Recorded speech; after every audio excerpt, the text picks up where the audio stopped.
Okay, I think that now it's time for our another speaker. Another speaker is Daniil Grigorev, and he's going to talk about debugging your Kubernetes cluster in CI, a tale of amateur API server. Okay, thank you. Hey folks. So, my name is Daniil Grigorev. I'm a senior software engineer at Mirantis. And today I'm going to talk to you about more of a hobby project for me, which I've been developing in my spare time for the last couple of years, and how it can contribute to your CI workflows. We'll talk about the development story, how it led to this point, what you can take from this, and also I can share some very cool use cases you can already utilize in the nowadays AI agent era. So if you want to follow, here's the QR code for the slides. I'll show some demos. If you skip something, don't worry, you can always get back to this. Yeah, so let's start. So first of all, what this project is, I'm going to show this on example. I'm going to start a demo. It's a small, simple tool written in Rust, which allows you to basically take the full cluster snapshot of your cluster and debug it, however you like. So in the file system, you have all the things you need. API resources, all the CRDs, all the things there is. It's not novel thing at all. Like every company uses this in some extent.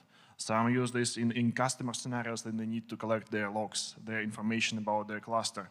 But they're all partial. The idea behind this tool is to be agnostic and generic. So it works with any Kubernetes cluster and collects the full cluster state, including the logs, including your customer resources. And yeah, you can do many things with it. So here you can see in this demo, I just ran it. I fired it against the k8s cluster. It's very simple. There's nothing complex with it. Nothing is running. I just removed the cluster. So essentially, imagine a scenario that your CI just finished running the test. It failed. You don't know why. The CI is, well, something very specific. Let's say air-gapped case in some hosted or, I don't know, provider. You have to if you want to replicate this locally, you have to get accesses to these environments. You have to do a lot of tinkering for that to work. It takes time, but you need to know the reason for the failure right now. And your end-to-end tests may or may not give the sufficient information for you to learn what happened there. What if instead I would say that if you fire this tool in your CI and collect the full cluster state, you get all the logs at the moment of failure, like a failure backup, essentially. So it gives you sufficient information and the cluster state for you to debug later and realize what actually happened and fix it. So what I just did here, it's a cool thing. From that snapshot, you can fire up your API server from this exact tool and serve it as a real Kubernetes cluster, as if. For the purposes of these tools, kubectl or k8s, it doesn't matter. They don't think that this is like a snapshot of the cluster. It's a real one for them. So you have the file system where you store all the manifests, and you have this. So pick what you like. So yeah, that was a hobby project I started a while ago. I picked Rust for that development. Honestly, the reason for that was just to explore the language and see how such complex tasks of developing the full cluster snapshot tool and API server on its own gonna break. Or if I find out some better patterns, or it will be actually simpler than writing this in Go, which was always an option. So it's a simple utility, but it's a state machine, essentially. Why? Obviously, I've worked in several companies, and well, the scenario I described to you was very common. We had different CI runs. You get them added by some other teammate, you don't familiar with them. Their use cases are different from yours, so you have to have observability in the cluster state. So I needed something to reliably tell all information about the cluster. Not only the cluster, by the way, because the cluster is just the API level.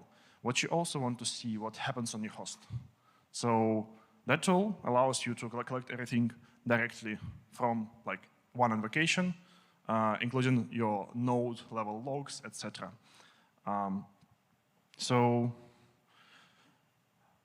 yeah, it was a really interesting experience writing it in Rust. It was written even before the AI essentially took off most of like development work or not.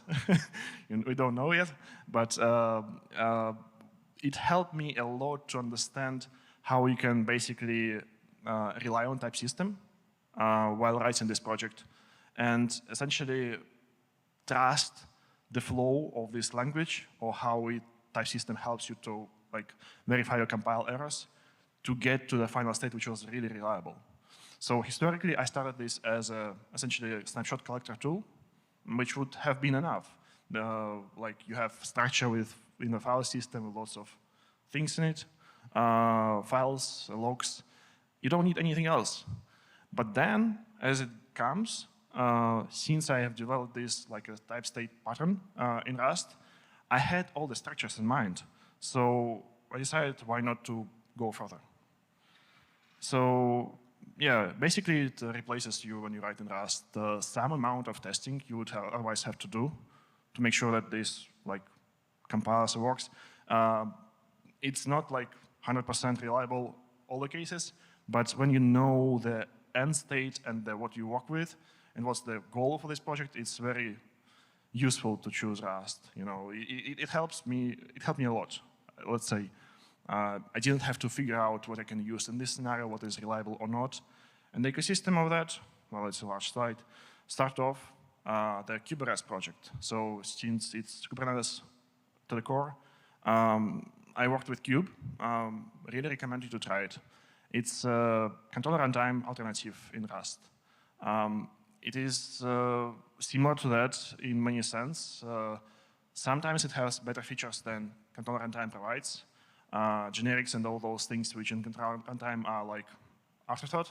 Here are the core functionality of this library, so that actually helped a lot in developing this tool.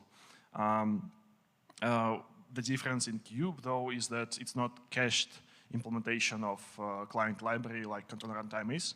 So yeah, if you write controllers, they're cached, but if you write just a client, expect this to be direct access to like your cluster, which didn't matter for this tool, obviously, because I only needed to collect all these resources, perform some exponential backoff if something fails, reach to completion, and tell, hey, there's your snapshot. And many other like typical tooling you would use here. For example, one of the reasons I chose Rust and continued with that was clap. That was really great to work with declarative structures, which translate directly to your CLI flags. And as well as that, if you document those things, like if you write documentation on top of those fields, you plug in Serde, you get the YAML JSON serialization, and that project supports both. You basically can specify a bunch of flags to do the filtering, that's what I'm going to talk about later, some exclusion of secrets, etc. Or you can plug in a simple config, which will be basically saying, I don't want your full cluster, I want some resources from it. For example, your specific project you want to debug. Yeah, so and below there, there's X6 Web.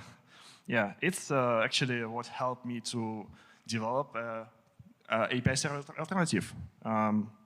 As you may like get, it's sufficient to like basically reach that state that all the clients like kubectl, k8s are treating this as a real cluster. I didn't want to reimagine the API server from scratch. Like there's no reason to do that since we have a Golang tooling, it's developed by many people, it's reliable. It's not production-ready software by any means, but for your local case, it's good enough. So, yeah. So never reinvent Kubernetes API server, they all say. So I didn't. What I did essentially looked into this as a data plane. I have all the APIs available. How can I mock this? How can I get those things that would look like a real API server, but it would not be? So yeah, in the process of that, essentially, that whole pipeline became this. So if I collect your cluster, essentially it comes from API discovery, which Kubernetes supports. It actually uses the latest features which were added a bit later than controller runtime. Aggregated discovery, which allows you to efficiently collect all the resources from your cluster, all the types, all the CRDs the cluster knows about. Then it goes to filtering process, where you can, for example, say, I want only this type of resources or only these kinds of resources, maybe some specific name patterns, namespaces, whatever you actually care about in a cluster. Take note, though, in this case, if you come to filtering, you may exclude some of the critical resources for the serving part. But if you only need some partial cluster state and you need it quickly, fire and forget works with that. Collection by itself is just a back-off logic, which performs like get the resource and store it in the writer. So writer performs the storing. Very simplistic, it's a type state pattern, so I didn't have to imagine many things. But while I was developing this in Rust, many things became clear. You have the compiler which checks things for you, and if you declare your model in types, and you use match pattern between these types, for example, you have an enum, it always tells you what's missing. So you have to focus on very small parts of the code, which allows you to reliably write this without any mistake if you're like, hobby project. You don't really want to spend much time, it's not your work. So yeah, API discovery starting like with that. How it dynamically adapts to cluster capabilities. So API discovery provides you in the version 2, which is currently started in Kubernetes, what the resource allows you to query, like what types of things you can do with this. For example, you can get the resource, list the resource, watch the resource, update, create. We only care about the read operations, so get, list, watch. And that's the filtering process which allows us to collect everything, like any custom resources. If they expose this functionality, they'll be in the snapshot. You'll see them in this cluster when you serve it. So yeah, and then I just go through like selection of what we actually need to present to the user, what you decided to collect. So resources, CRDs, pod logs, previous current logs, all those things. So you have all the state from the moment of failure.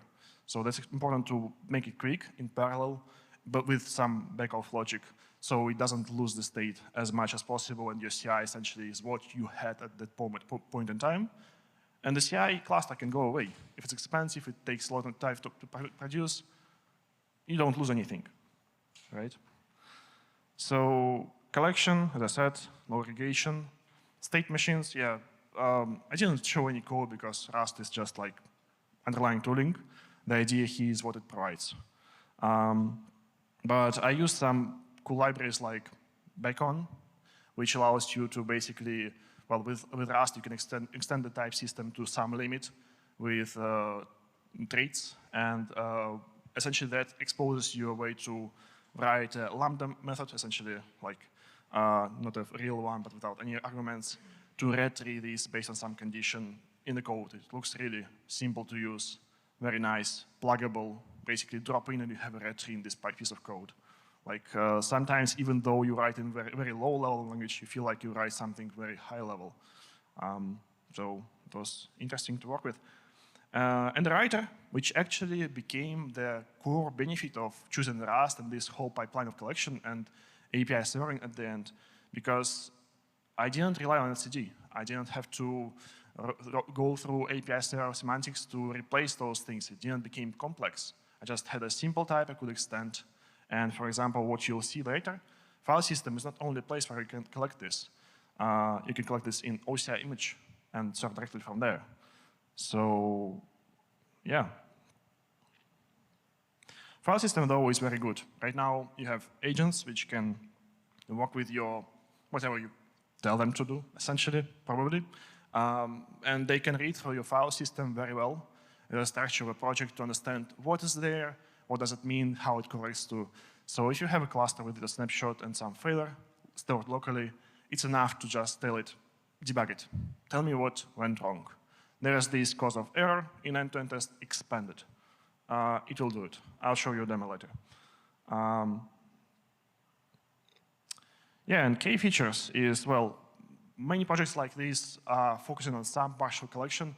I decided to pick the full cluster agnostically, but we have to exclude the secret information, sensitive information.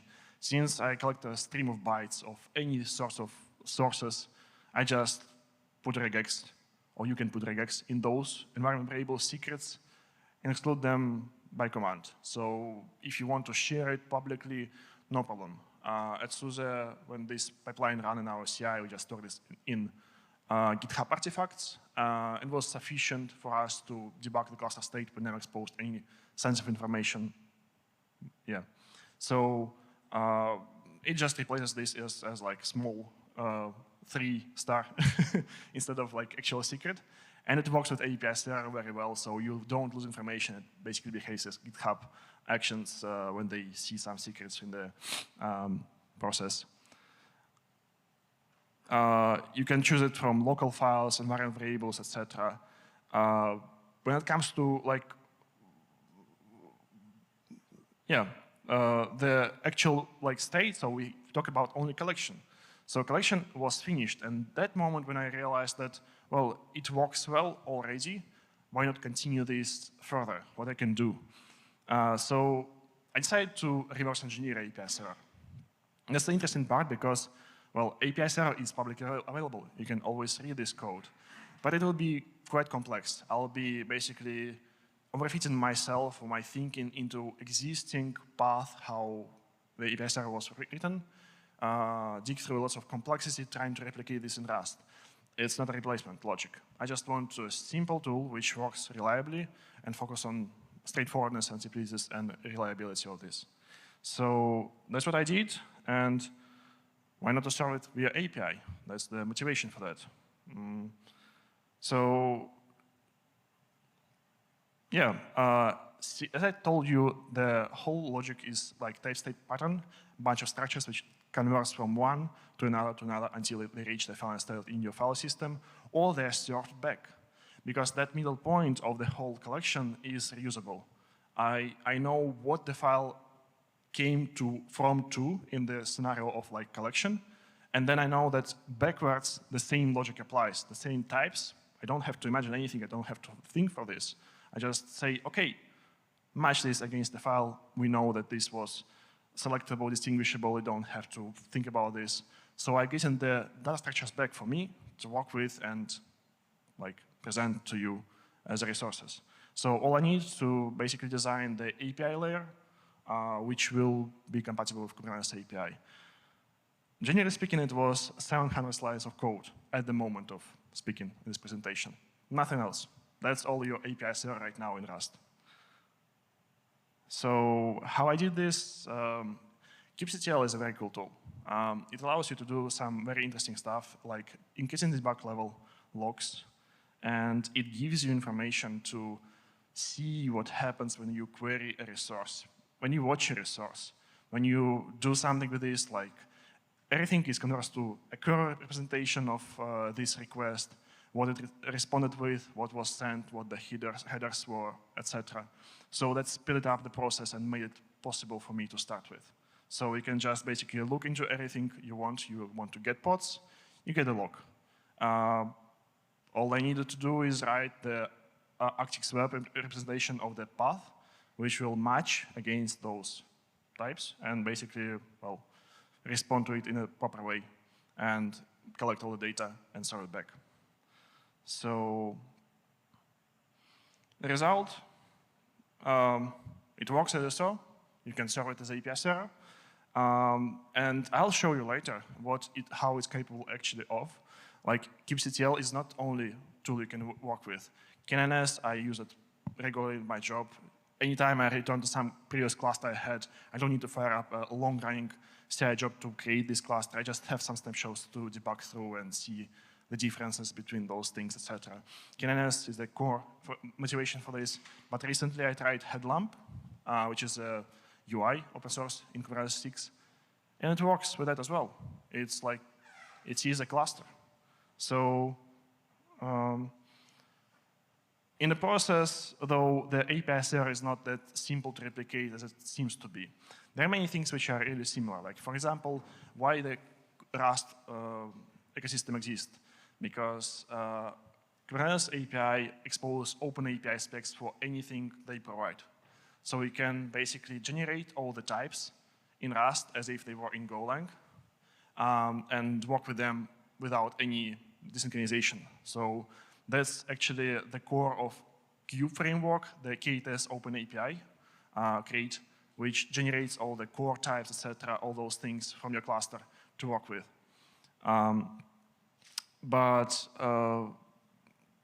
That allowed me to reliably say, for example, that these types are the same what your cluster will see in this version. And it's not going to break. I don't have to work for this. It's just like drop in, forget. Essentially, in this scenario, I realized that like if I get the simple request, like get the resource and return it back, it's not going to be enough. Because, for example, k8s relied on watches. Didn't provide many logs for me to debug. So I had to implement some parts of the API server functionality still. So this open API spec wasn't really sufficient. Like I had to go through, like find out how it works.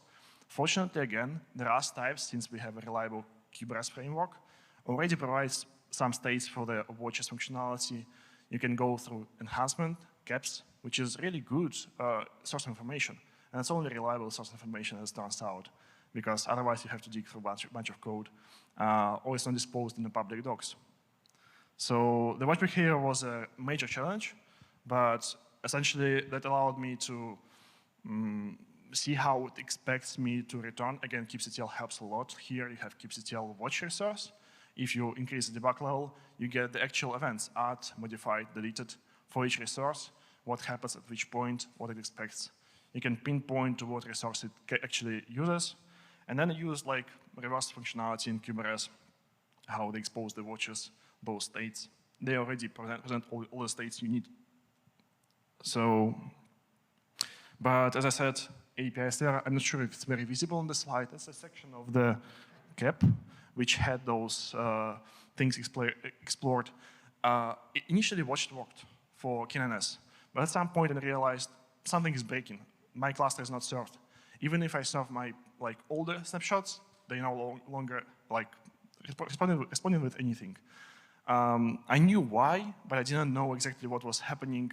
So watches in API server work two ways currently.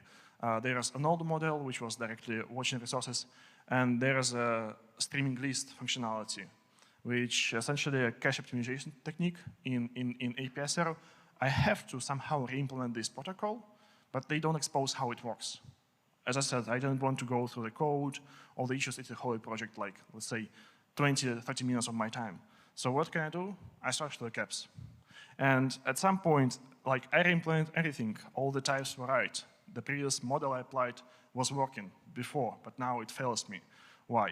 So I digged in and find out this small annotation called k8s initial events end. So the interesting part, so when the watchlist functionality is fired, initially it collects you the current cache state. So a bunch of added events until the bookmark, which says to you that that's the start of your resource version for your cluster state. And later on, that's now, basically, that's what you have right now. After that comes new events, some changes to your resources, right, for the API server. And, well, it expects those annotations which are only documented currently in the k8s to be present. Once I added this, boom, k8s works. With all previous clusters and current clusters, all the right headers work. That was magical. But it made my head spin a little bit because I was writing some other features, which I'll talk later about OCI serving functionality. And I was really lucky to implement this at this time because I thought that essentially that will, well, if the time wasn't right, mine approach would not have worked because it broke somewhere in the amount of time when I was writing the other feature. So it might not have been there at all because I could have give up. But I didn't. And yeah, so as I said, poorly documented behavior, but k8s worked very well, and add, modify, delete states were exposed to me, so I didn't have to reimagine the logic from the scratch. but with that functionality, what I was lacking actually, essentially your snapshot, even if it's read-only, why not to do something like record and replay? Like Askinema I showed you before, they presented this in their demos. You just shell tool, and you collect all the states, like all your shell changes. I could do the same thing with my already established reliable patterns in the logic, but now I only need to basically store the entire series and know what changed with the resources, when, and what. So I introduced this record and replay functionality. You can use it. So it's a long demo, and I can see that there are only 10 minutes. But let me quickly skim it through. So I have a cluster, for example. That's a real one. You can see some CRDs, some things. What I'm going to do is start the recording functionality, right? And we can do some things like delete the resource. And then we can just create the resource again. And things are happening in the cluster, and I store the recording. I stop the recording. We start the serving. And shortly after, you'll see if you always replay this recording stored anywhere in the file system in OCI, it will reliably show you what happened with the cluster. You can go through how it works. It's like a series of JSON patches with annotations for timestamp where it happened. Time series, you basically go from one place to another and apply the patches as they came, as if it was like the old cluster, a real cluster. k8s sees it as a real change in the state. Control runtime implementation as well. So many things could work already. If you don't change actually anything in your code, you just only read, get, and watch. So that's it for that. Let me just go back to the slides. What I use it for example, was, we have a scenario where a new CRD resource was getting like 100 generation bumps in a couple of minutes and 1,000 overnight. I was like, what's happening? But I have a tool which can just basically replicate this. I don't see any changes, no reason for happening, like spec is stable. I fired it in, I saw those logs, there were a bunch of patches. I saw the changes in this like replication. I fed it to AI. It noticed that the spec was reordered all the time, which nothing was applied, which caused a generation bump. So each time something changes externally, it just goes through the whole loop of applying those things. And you know what happened. I fixed this, very easy to do. It's only machinery which allows this to happen. So coming to the future, and what I'm currently going to present to you already working, it's OCI registry. So the problem with this collection was always that I had to store in the file system the state of the cluster. In CI it works, you can store it in artifact. But what if I want to share it? What if I want to store it for a longer time and debug it later? Imagine a scenario that you have a nightly CI which fails for 7 days. You don't know what happened. Like, you want to know if those failures are similar or different, what's the root cause, fix it. Imagine that you lost all those things, you don't collect this. But now you can actually. You can store it in image, in OCI image, in any registry you want this exposed to be. You can feed it to AI and say, hey, debug me these clusters. Like, it doesn't know it's not real clusters, but if you store them through this tool, you tell it to use kubectl, it will basically work as a real cluster with it, and it'll go through the whole state and tell, okay, there's this failure. It's similar as in this cluster, and you get the result. So it wasn't very simple, but here's a short demo of how it worked. So I just created a simple cluster with that OCI image. So it goes through the regular collection, but then it goes to pushing those layers. Initial implementation was very naive to push every resource as a layer, but I hit some rate limiting issues. GitHub Canary Registry has a 2,000 per minute pushes. And this tool was already hitting this with a somewhat middle-sized cluster. So I had to re-implement this slightly more optimized way. It takes much less time than in this demo, actually. You can try it right now. But once it's done, it's finished. We have some things in the local system, as you can see, some metadata for the cluster to serve, like version, etc. But what I'm going to do, I'm going to delete this cluster entirely. I removed this whole folder, so it's not served locally. And I start the codecs with MCP from this crust-gather. And I just tell, serve the collected cluster state from OCI image, blah, blah, and perform the short analysis of whatever happens. And it did. So we started the actual serving. You can use whatever MCP server you want. It's not like Verilog of anything. You can just basically fire it on backend and say, hey, use kubectl, it's my cluster. Go and just debug it. And it did. So there are some responses from this, some JSON paths it used, which, well, human would probably not ever imagine to do. It works because, well, it's the same logic as an API server byte to byte in this scenario. Label filtering, by the way, if you want to like collect things based on labels, you can specify those includes as well. So yeah, but the AI journey was actually a bit of a new one because it uses kubectl, and if kubectl returns something different for them, AI gets confused.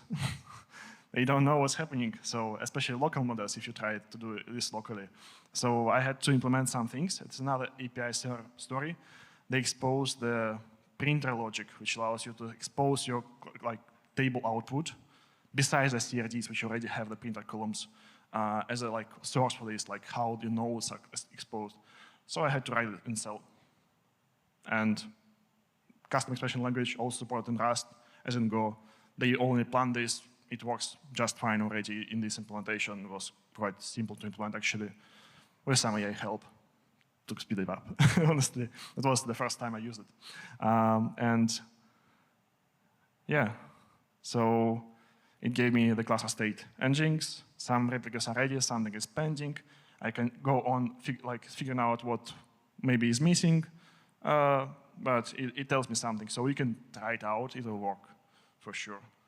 So yeah, and as I said, OCI wasn't working initially. Like one layer per resource was too consuming.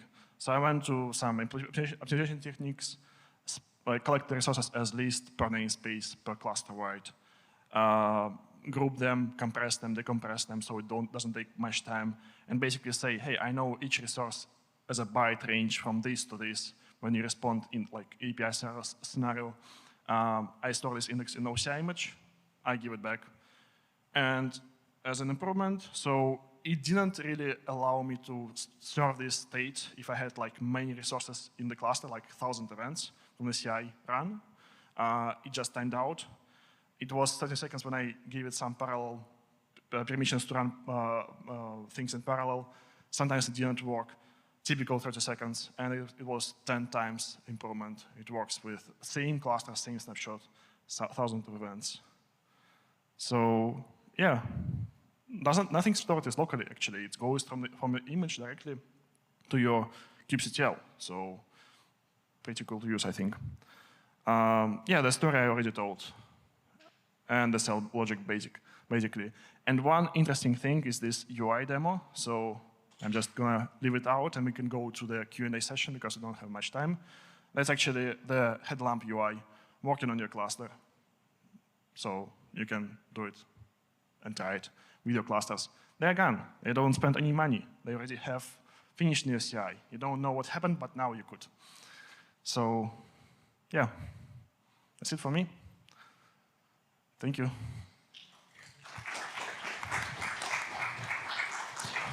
Okay, thank you for your presentation. And now it's time for questions. From the audience, do you have any questions? Okay. Thank you for your presentation.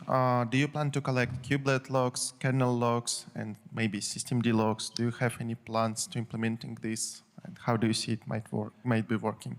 Yeah, I actually forgot to mention it's already collected in your cluster state. So if we go to those demos, when I served, even in this scenario actually, there's some point when you see like that your cluster snapshot not entirely consistent with what you had in your cluster. There are some additional completed pods. That's what this node level collection does. It executes the commands you specify to it through the debug pod, and you get like per node output for all those commands exposed as pods to debug through AI or locally.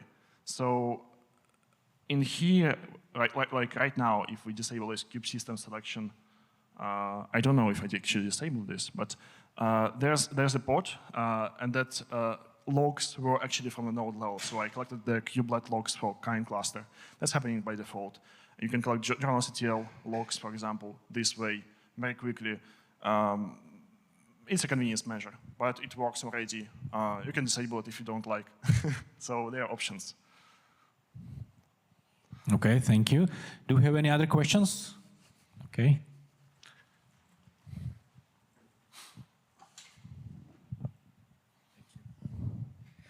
Thank you for the presentation as well. It was really great to see this. My question is, what about collecting metrics data from metrics API and snapshotting them and replaying them?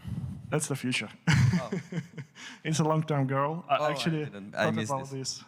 Yeah, thanks for the question. Great one. Honestly, it doesn't collect anything. It's just purely Kubernetes layer. It started as this. Node logs were like extension on that point, as I mentioned. That was useful and important. A log, like metrics, is another opportunity to work upon. I'll take a look at some point. Right now, nothing like this happens. Sorry, but thank you. Okay, thank you. I think that now is the time for the coffee. So thank you for your responses and for your presentation. Thank you.